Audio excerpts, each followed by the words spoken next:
De classe dos conflitos sociais enfrentados pelo povo brasileiro hoje, notadamente na questão relativa ao impeachment. Mas é muito mais do que isso.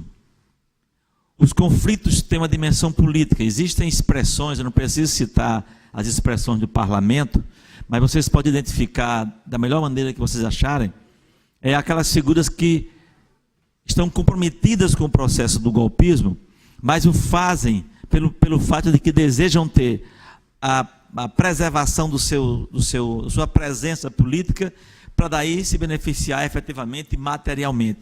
Mas são interesses da ordem política, que é diferente, por exemplo, dos interesses do grande capital financeiro ou das articulações internacionais que se voltam para produzir uma crise e buscar colocar a mão sobre a nossa riqueza extraordinária, que é o pré-sal. Há uma unificação desses setores e eles sempre estiveram tentando, e a correlação de força alcançava um patamar. E a natureza do conflito era uma. Mas hoje é evidente que nós temos a manifestação do ódio de classe e de um ódio maior do que esse, de forma mais contundente, regulando as relações sociais. Alguém falou aqui, acho que foi Mara, da bancada BBB, né? Da Bíblia, da bala, do boi, o companheiro também da pastoral, por onde passei também na minha militância, há anos atrás. Por que é que essas coisas se articulam? Porque são os interesses econômicos, políticos e culturais que convergem. Há nisso, claramente, e várias falas deram conta disso, um fundamentalismo religioso. Uma tensão, vamos ser muito franca, neopentecostal. A bancada da Bíblia, da qual nós falamos, é neopentecostalismo. E essa tensão, me permitam dizer, companheiro Hugo, não vou me estender, me permitam colocar um elemento histórico. Em 1620, houve uma revolução na Inglaterra, a chamada uma grande revolução burguesa. Até aquele período, a dominação política no mundo se fazia a partir do aparelho do Estado, eram reis absolutistas, as revoluções burguesas vieram, colocaram essas estruturas abaixo e se viveu um período de transformações, de avanços institucionais, de regulações. Até então, a dominação da vida era feita pelo discurso teológico, religioso, fundamentalista. As revoluções burguesas empurraram esse discurso para a vida privada. Ele se escondeu durante esse período. Ele está voltando. É um retorno desse discurso, dessa pretensão teológica política, fundamentalista, obscurantista, odiosa, rancorosa, que tenta retornar para controlar a vida pública. Não é por acaso, não são por acaso as manifestações de ódio. Ódio ao diferente, a misoginia, a xenofobia, né? O ódio de preto, o ódio de cigano, o ódio daquilo que é diferente. Eles querem uma sociedade hegemonizada sobre eles e sem afirmar as diferenças. Não tenhamos dúvidas. A luta na qual nós nos inserimos hoje é uma luta que comporta claramente os nossos interesses econômicos. E o último companheiro que falou aqui, a Glailton, parece, mas disse uma coisa fundamental, porque eu vou falar para terminar. Ele disse: preservar a democracia é a perspectiva da ampliação dos direitos que nós vamos conquistando. Essa percepção é o inverso da deles. Eles querem nos golpear porque eles não toleram a democracia. Porque o regime democrático, ele nos permite, além de colocar o sistema do interesse do trabalho contra os interesses do capital, permite as diversas formas de manifestação dos homens e das mulheres e que afronta o seu modo de pensar e de entender a vida. Essas coisas estão juntas. Essas coisas trazem um peso novo para a gente. E trouxe para nós uma coisa fundamental. As classes médias de maior poder econômico entraram nessa disputa de um modo como nunca tinham entrado. Eles começaram a protagonizar, começaram a se posicionar em todos os espaços da vida, expressando todo o ódio, todo o rancor, toda a disposição, porque eles querem, de fato, solapar a democracia brasileira. Eles querem golpeá-la, porque na ausência dos mecanismos democráticos, em que pesem dizerem que são democratas, eles odeiam a democracia, porque ela é uma conquista histórica. E nós mesmos temos que aprender com isso e manter firme a nossa luta e a resistência, reafirmando a nossa palavra de ordem. Não vai ter golpe. Muito obrigado. Obrigado, Júnior. Andresa, da União de Juventude Socialista, o JS, por favor. Após Andresa, nós temos Daniel Chacon e Alexandre Francisco.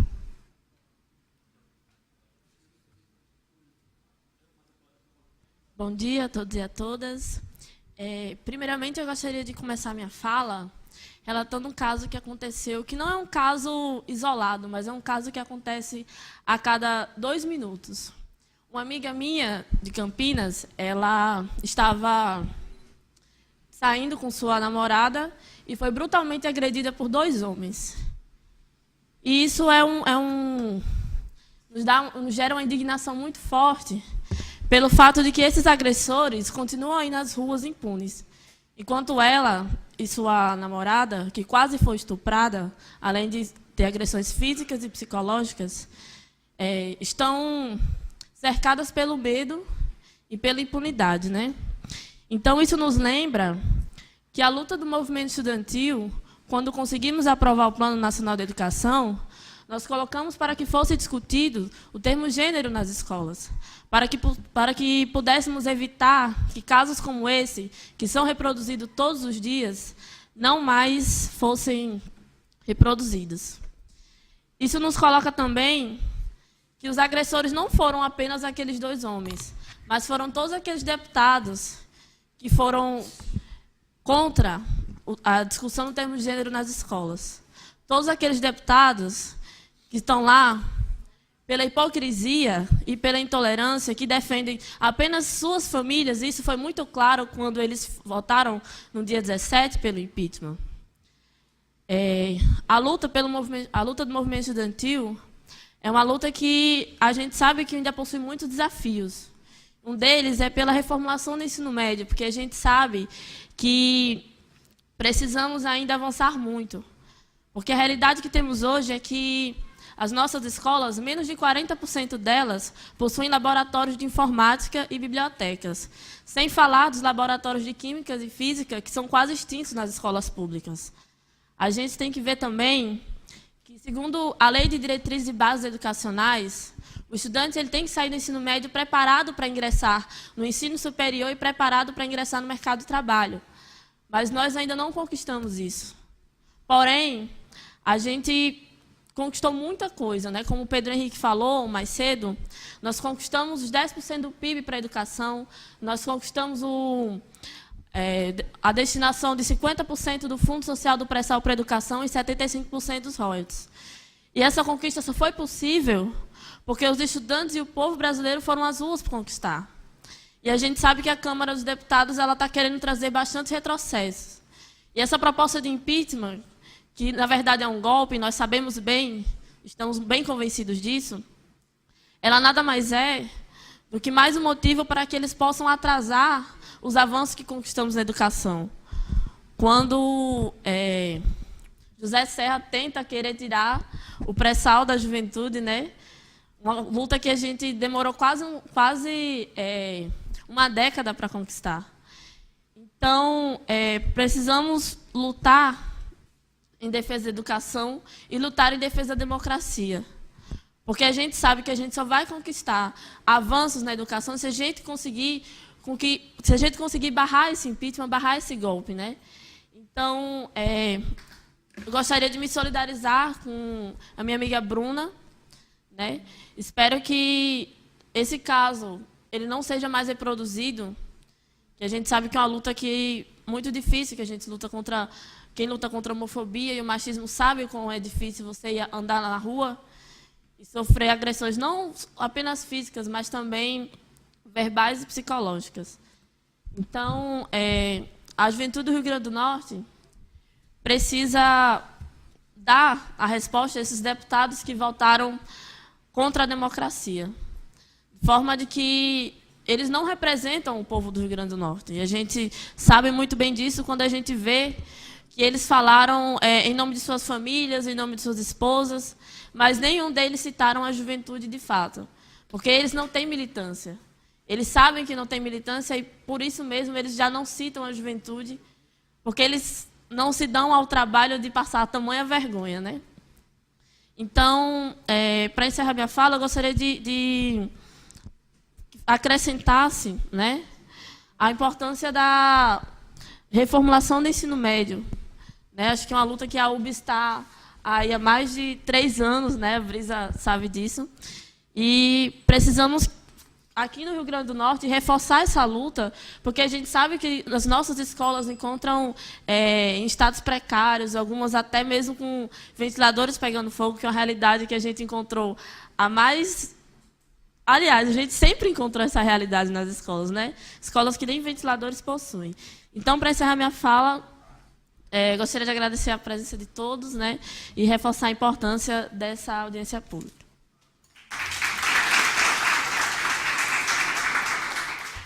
Muito obrigado, companheira. Queríamos chamar o companheiro Daniel Chacon e, por fim, Alexandre Francisco.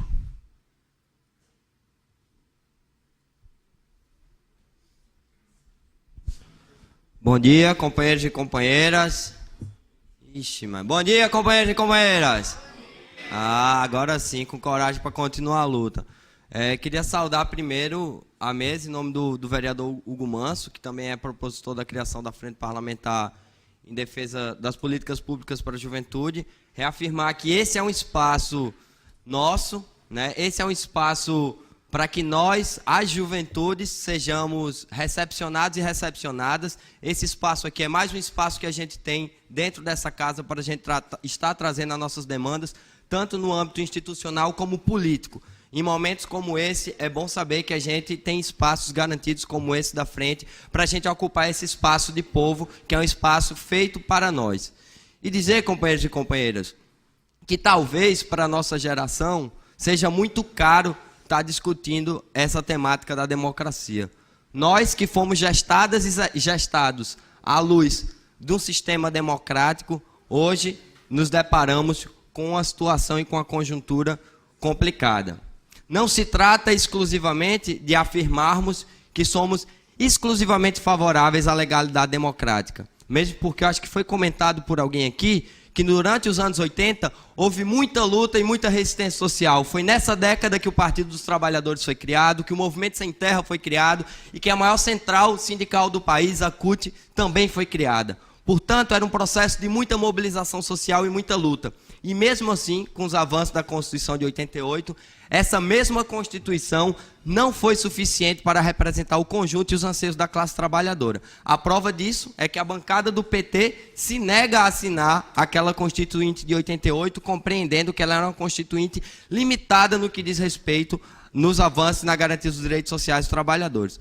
No entanto, ao longo das décadas de 90 e no momento atual, nós nos encontramos numa situação defensiva a ponto de termos que defender o que nos sobrou de garantias de direitos sociais dessa Constituição. Queremos dizer que somos contra o golpe, não necessariamente porque somos a favor da legalidade.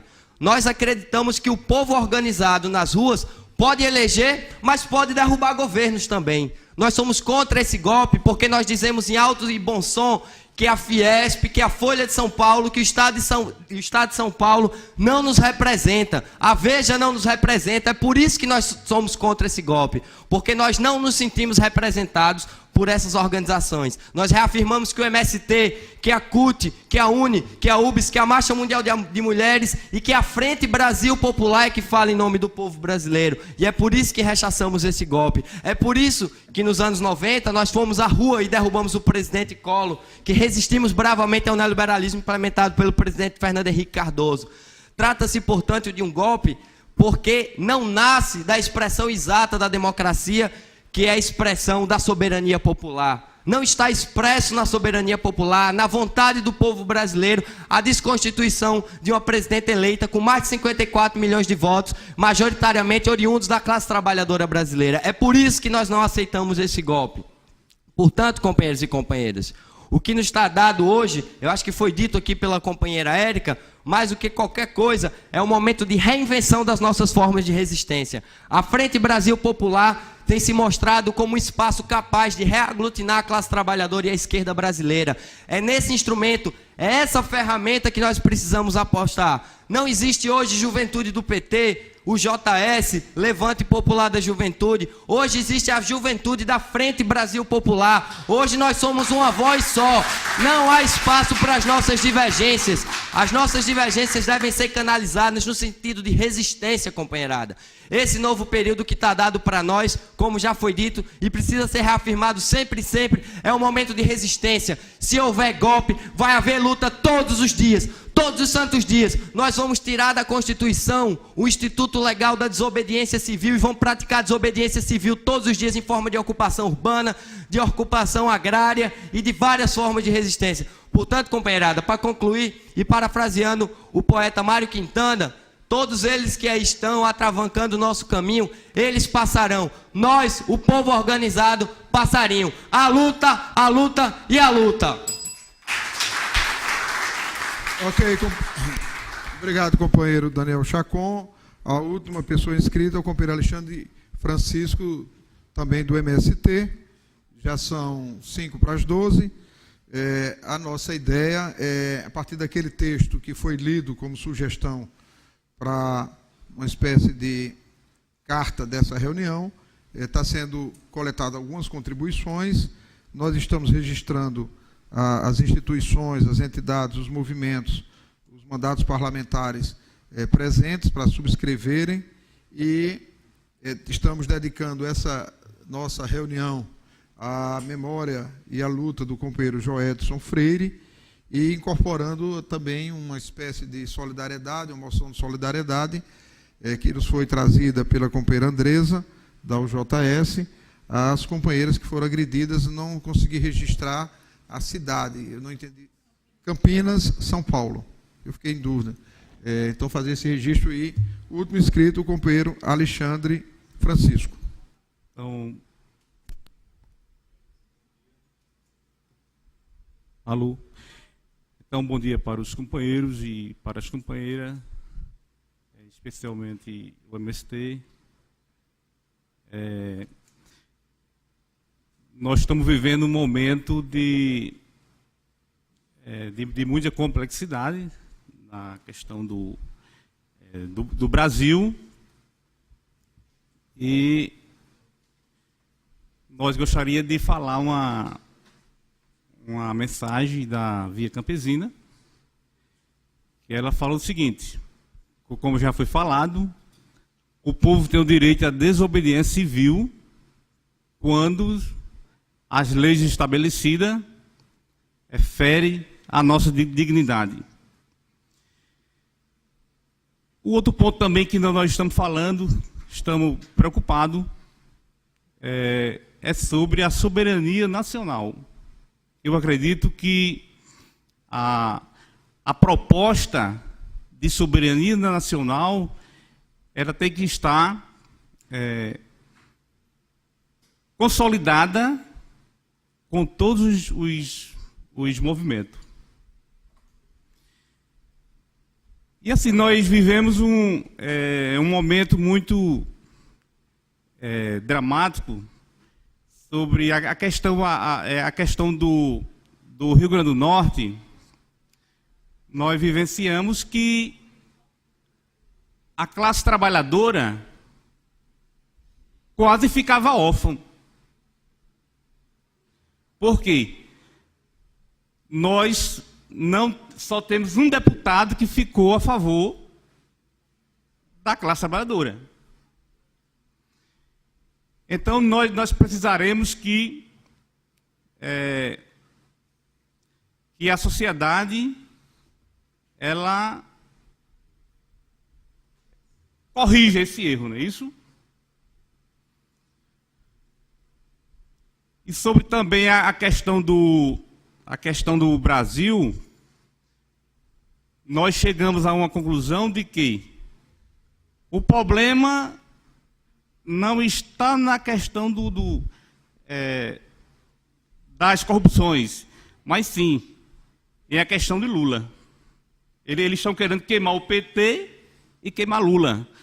Porque, veja, a questão da corrupção, porque não se fala em investigar o governo Sarney? Porque não se fala em investigar os governos consecutivos, somente do governo PT. Então, bom dia. Então é isso mesmo. Bom dia.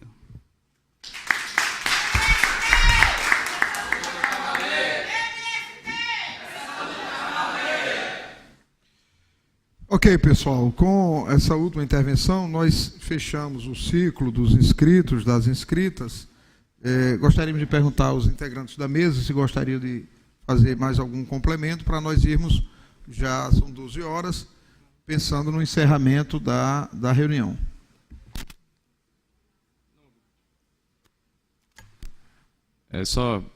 Obrigado por facultar de novo a mesa, mas é que às vezes quando a gente vai falar, a gente esquece de fazer a primeira parte, quando a gente fica muito preocupado com o conteúdo, esquece de fazer a primeira parte.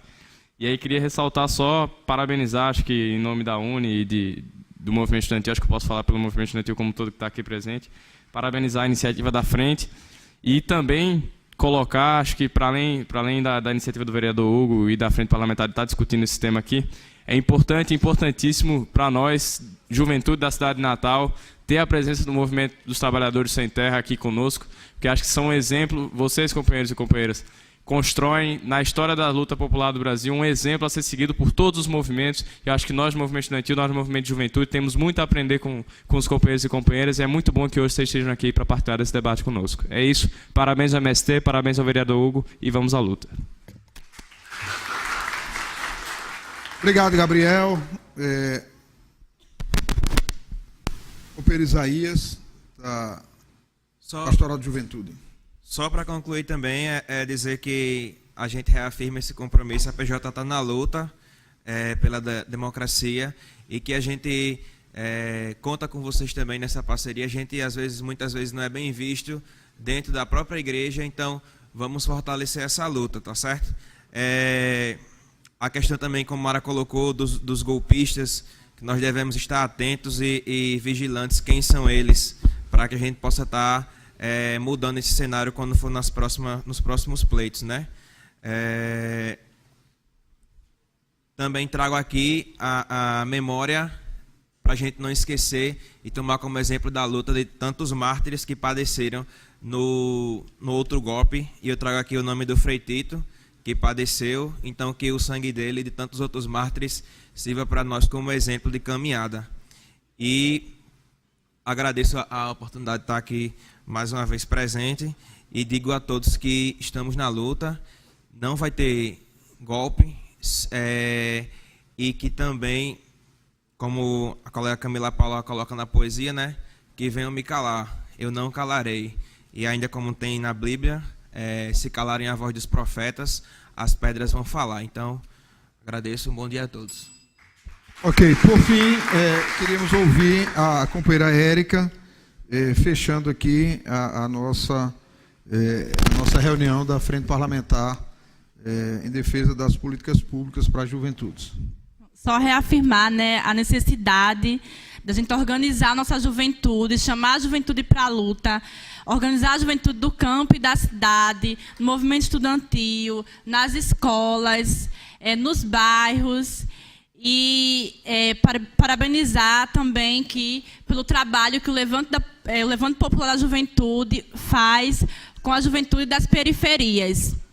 Então, é isso aí, companheiro, avante na luta. Ok, gente.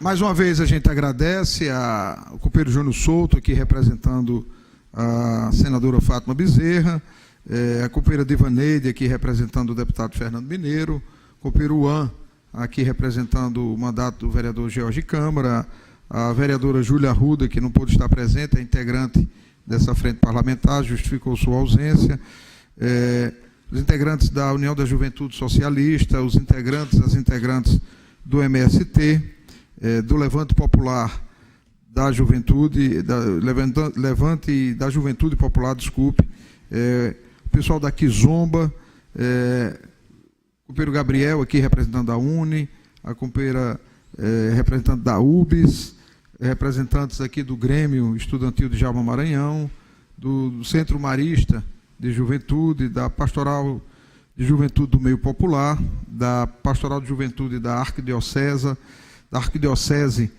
Metropolitana de Natal, companheiros da Via Campesina, algumas outras instituições que porventura a gente não tenha conseguido registrar, fazer esse registro da presença de militantes do MST aqui em nossa Câmara Municipal. Sejam bem-vindos, bem-vindas.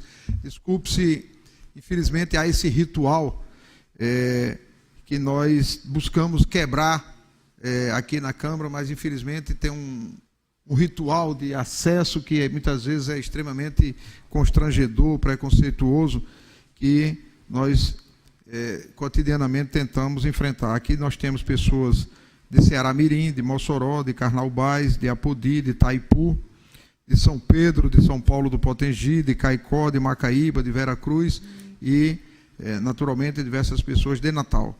Então, nós encerramos essa reunião fazendo a leitura daquela carta que inicialmente nós havíamos lido, agora já com acréscimos durante a reunião, as assessorias, as militâncias se conversam e nós chegamos a um texto, Juventudes pela Democracia e por Mais Direitos. Vivemos em nosso país um momento mais crítico da trajetória da nossa geração. A juventude que nunca se dobrou, historicamente somos sujeitos e sujeitas, lutadora e construtora de todos os processos de transformação e revolução, tem a necessidade de se organizar para enfrentar o atual momento histórico. Nossos pais e avós enfrentaram um regime ditatorial que cerceou a liberdade do povo brasileiro durante 21 anos. Após a vitória democrática e a Constituição cidadã, nascemos nós, que encaramos um longo período de duras disputas na sociedade brasileira pelos rumos do país. Somos parte da geração que cresceu no período de ampliação e efetivação de direitos para o povo brasileiro. Somos a geração do Programa Universidade para Todos, ProUni, do Programa de Reestruturação e Expansão das Universidades Federais, o REUNI, da ampliação da Rede Federal de Ensino Tecnológico através dos IEFs, da Secretaria Nacional de Juventude e do Fundo Nacional de Desenvolvimento da Educação Básica, Fundeb, Ciências Sem Fronteira, Plano Nacional de Educação e os 10% do PIB para a educação. Nossas famílias são as que pela primeira vez tiveram luz em casa com o programa Luz para Todos, que saíram do aluguel com Minha Casa Minha Vida e que conseguiram organizar as finanças da casa, da família, através do Bolsa Família. Hoje existe uma crise econômica, social, ambiental e política, onde a juventude será a primeira a ser afetada. É certo que ainda há muito a conquistar, mas a juventude que lutou pela efetivação de tantos direitos e que conseguiu fazer o Estado brasileiro, pela primeira vez, olhar para as necessidades populares, não tolerará retrocessos.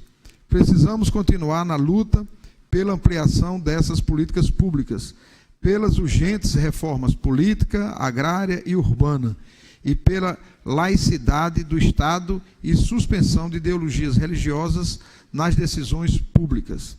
Estaremos na luta pela manutenção das vitórias de tantos e tantas jovens que nos antecederam, pela juventude das periferias, do campo, das universidades. Nos manteremos nas ruas por ser o nosso lugar de conquista, de avanços que garantimos nos últimos anos, e para que as próximas gerações também sejam marcadas pela ampliação de direitos, nos manteremos alerta pela memória daqueles e daquelas que deixaram seu legado de luta e vontade de mudar e transformar a sociedade brasileira. Não vai ter golpe. Juventude quer democracia. E assinam esse manifesto diversas entidades, organizações que estão aqui presentes, entre elas a União Nacional dos Estudantes, a União Brasileira de Estudantes Secundaristas, a Marcha Mundial das Mulheres, a Juventude do Partido dos Trabalhadores, a Pastoral da Juventude da Arquidiocese de Natal, a Pastoral da Juventude do Meio Popular da Arquidiocese de Natal, o Movimento dos Trabalhadores Rurais Sem Terra, o Levante Popular da Juventude, o Diretório Central dos Estudantes da UFRN, o Diretório Central dos Estudantes da UERN, a União da Juventude Socialista, o JS, a Kizomba, a Frente Brasil Popular e os mandatos dos vereadores que integram aqui a nossa frente. Até o momento, o mandato do vereador Hugo Manso e o mandato do vereador Jorge Câmara. Naturalmente, vamos apresentar a carta aos demais integrantes da frente. Então, essa é a ideia para nós publicizarmos, colocar registro aqui na Câmara Municipal. Nós vamos ter reunião ordinária logo mais à tarde e transformar isso numa ação, num manifesto, num texto, num panfleto que possa ajudar a organização das juventudes aqui em Natal e em todo o Rio Grande do Norte nesse momento crítico da nossa conjuntura. Então, com esse texto, com esses encaminhamentos, acho que seria importante, Júlia, incorporar a homenagem que a reunião faz à memória do companheiro Joedson Freire e também a nossa solidariedade às companheiras vítimas de violência em Campinas, no estado de São Paulo, que foi registrado na reunião. Então, nós encerramos assim essa reunião e convocamos a sessão ordinária da Câmara Municipal logo mais às 14 horas aqui nesse plenário. Muito obrigado e tenhamos um bom dia. Boa luta, até a vitória.